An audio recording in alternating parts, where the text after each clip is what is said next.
YouTube? It's your main man, Boys for Life, coming at you with another fucking video.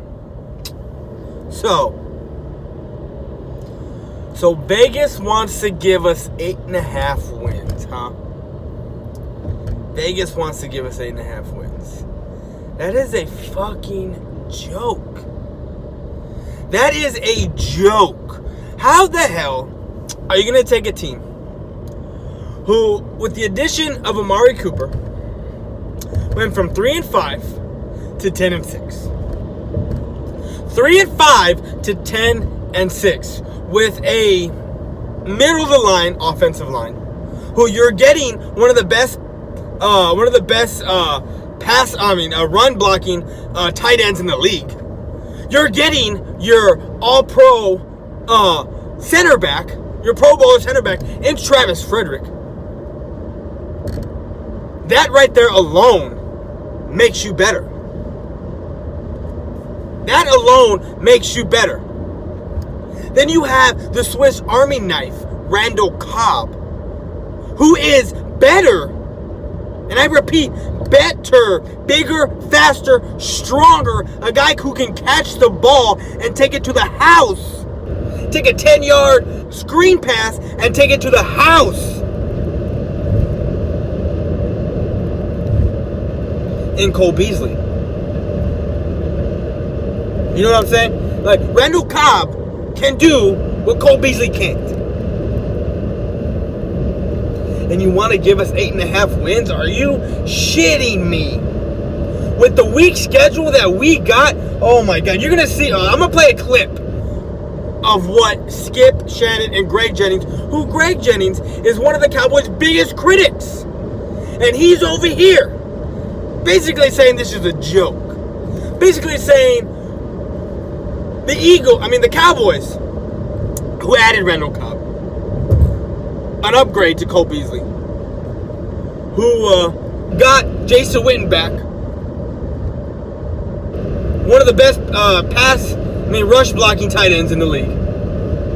So you get better at the run, and then you get Travis Frederick back, one of the best, better than Kelsey, right? Jason Kelsey, right? Isn't that the center from over there in Philly, right? Jason Kelsey, that's his name. Better than him. And you want to give us 8.5 wins? And you want to give the Eagles 9.5? I'm going to play this clip. I'm going to play it. And I'm going to let Greg Jennings do the talking for me. Because it is a fucking joke what Vegas has done. What I need to do now is I need to take the money in my wallet, go to Vegas, and bet that the Cowboys will have more than 9 wins. More than 9 wins. Because if you look at our schedule, the weak schedule we got, 6 games are coming against our own division. And I reckon we're going to go 5-1. Because I have us splitting against the Eagles. Then you have the division that the Patriots are in. The Bills. The Jets. The Dolphins. 3 wins right there, man. That's 7 wins already. That's 8 wins right there. Are you really shitting me with this 8.5 wins shit? Are you fucking kidding me? But that's enough about me. Let's roll the tape. Sportsbook operator CG Technology. Their win total predictions were released yesterday, and Philly is projected to win 9.5 games. The Cowboys added Randall Cobb, Robert Quinn this offseason, but they're projected to win 8.5 games. Last year, they won 10 games. We're joined by Fox NFL analyst Greg Jennings. And Greg, I will start with you, even though Skip was over there shaking his head. Did they get these predictions right? Absolutely not. Oh, not. I got it. I fell for it. I got it. Absolutely not. Absolutely not. When you look at the Dallas Cowboys and what they've been able to do, just let's focus on last year, where they went, winning the playoff game, winning the NFC East, dethroning former NFC East champions, Philadelphia Eagles. I like where the Dallas Cowboys is. I like what they're doing and what they're putting around Dak Prescott. I believe, number one, he has to get rid of the ball to help his offensive line out, but they also have to help him out. But adding Randall Cobb, and when you lose a Cole Beasley, that's really a wash. You really upgrade there, in my opinion, because Randall Cobb, more experience, has played in more meaningful games. He understands how to make big plays. He creates separation still. He can make your young quarterback better. And he's a leader on the sideline and on the playing field. You don't say. With a quarterback, specifically a young quarterback, he's going to make Dak Prescott a lot better and build that confidence as well. And that going to make him a lot madder. No. When they ain't throwing the ball, or he skip it to him, or hit him in the heel. Really? No, but I like the Dallas Cowboys. They have not gotten worse. They've gotten better. And we've already seen what they've been able to do with now a young offensive coordinator who was already in the fold at quarterback coach, Kellen Moore. So there's a relationship there. We all know how important that is with a quarterback to an offensive coordinator, somebody's going to be who you trust to give you the right plays that I want to run, that I'm comfortable and confident in running. I like the pieces that are in Dallas. I think they'll be a 10-plus win team. What I tell you. Didn't I tell you we were going to be a 10-plus win team? I told you 12-4. Now, I know Lord Brunson's going to watch this, and he's going to say, well, if you're a 10-plus win team, what does that make us? You know, just cracks me up. Even Greg Jennings, who is one of the biggest critics of the Dallas Cowboys, said that we are going to be a 10-plus win team. The proof is in the pudding. You want to say that we lost Cole Beasley? Okay, but you know what? We added Randall Cobb. You want to say, oh, we added Deshaun Jackson, who, by the way, Lord Brunson, I did the research on that. Because, you know, you keep throwing that 60-plus touchdown catches in NFL history. You know, I did the research. He ain't the leader, bro. Now, this is just for shits and giggles. What he is he's tied with Jerry Rice with 23. Now, he ain't the front man. He's tied. A tie is like kissing your sister. That's what that is. So, from now on, let's say he's tied for the most. Let's not say he's the guy, because he's not. But anyway, Vegas has this, like I said, at 8.5 wins. And has the Eagles at 9.5. Am I mad? No, I find that actually funny. Because as you heard Greg Jennings say, and even though Shannon is the biggest Cowboy hater, he did not disagree with Greg Jennings, if I'm not mistaken. You add one of the best run blockers in this game. You add Travis Frederick, a guy who's coming back off of injury, or his autoimmune disorder that he had. You add that back to the line, that opens up shit for Zeke again. Then you got Coop. Then you got Cobb. Come on, man. Come on, with the shitty schedule that we got. It's a first-place schedule, but come on. 5 wins right off the bat for the Cowboys. 1 against the Eagles, 4 against the Giants and Redskins. Come on. Come on. Then you got the Jets. Then you got the Bills. The Lions. The Bears? The Dolphins? Are you shitting me? Are you shitting me? With that schedule, you're giving us 8.5 wins? Get out of here, man. Get out of here with that shit. Get the fuck out of here. That is laughable to me. That is laughable to me. But you know what? I'm going to let the rest of the clip, this clip roll on what Greg Jennings and Skip and Shannon have to say, because Dallas is winning this division. Dallas is going to the playoffs with the division title again. Who, by the way, we haven't had a back-to-back divisional leader since 2004. I cannot wait for football, baby. Let the rest of this clip roll. Across to their opponents in Philadelphia Eagles, they've lost a lot. They've acquired Jordan Howard as of recently and Deshaun Jackson. I think those are huge additions.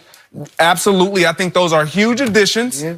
But he's getting up there in age. When you lose guys like Michael Bennett and Nick Foles, I think Nick Foles is going to be the biggest loss within this locker room. And this is why I say that.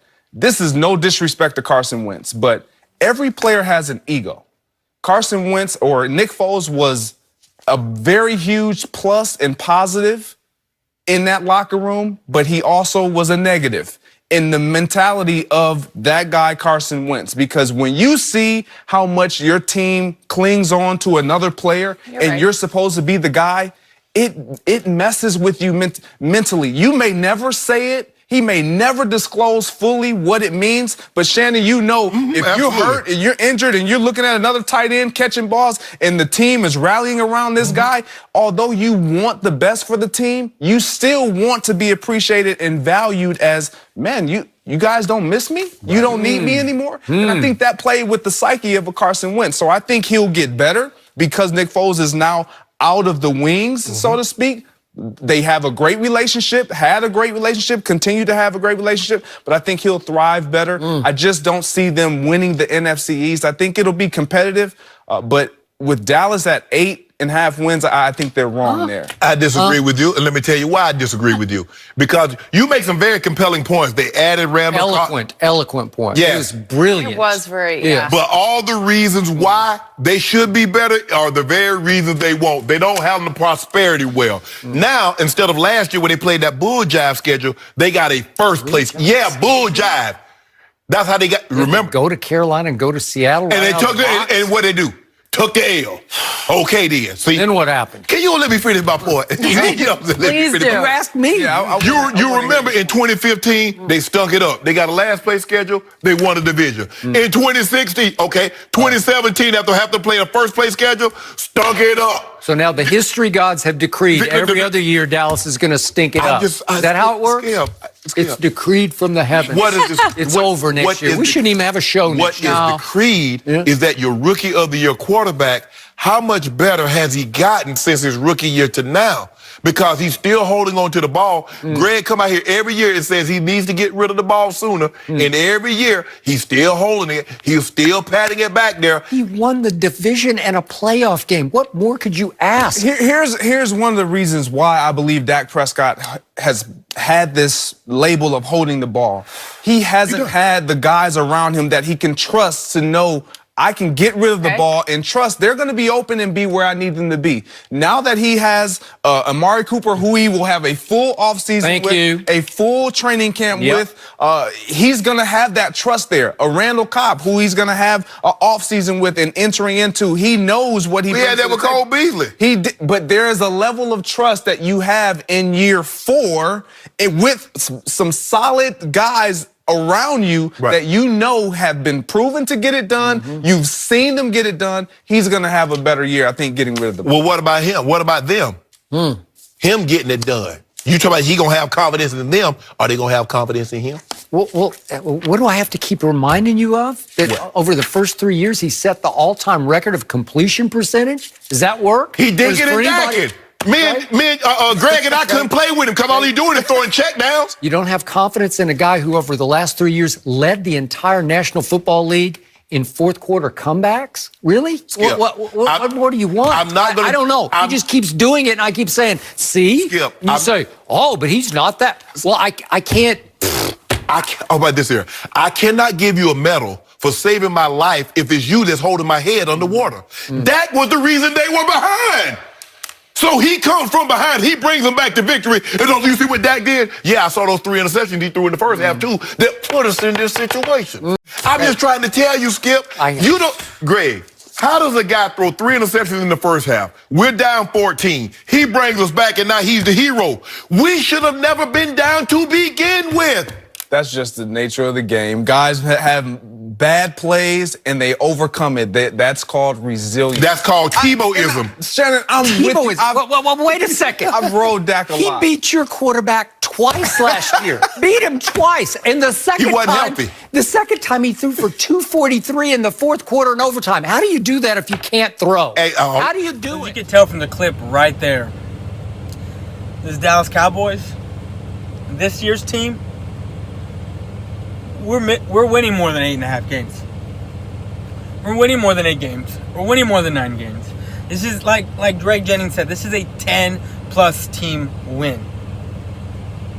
10-plus team win. What I tell you, Didn't I tell you that shit?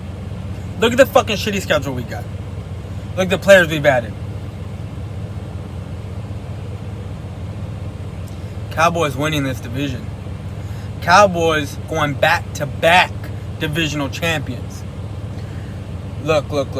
I've never been one to get on here and say Cowboys are going to the Super Bowl this year. Cowboys are doing this year. All I say is we're winning the division. We're winning this game or that game or whatever. That's all I say. I don't talk about playoffs. I don't talk about Super Bowls. Not until it's there. I don't. But for some reason, I got a feeling. And like I said, I don't speak on this is a Super Bowl team. I don't speak on we're going to the Super Bowl every year. I don't do that shit. That's not me. Because I know what kind of team we got year in and year out. But I don't know. We signed Tank. We still got Dak on his rookie deal. We're going to have Elliott as his 5th-year option. We still got Coop for another year. Byron Jones, hopefully he's healthy. This defense, we pick up a safety. This defense is set. We pick up a ball hawk like Thornhill. We pick up a guy like Rapp, but I think he's going to be gone by the time we get there to our pick. But Thornhill is more than capable. Savage. We pick up a ball hawk like one of those guys with our first pick. This defense is solidified. This defense is set. I got a feeling.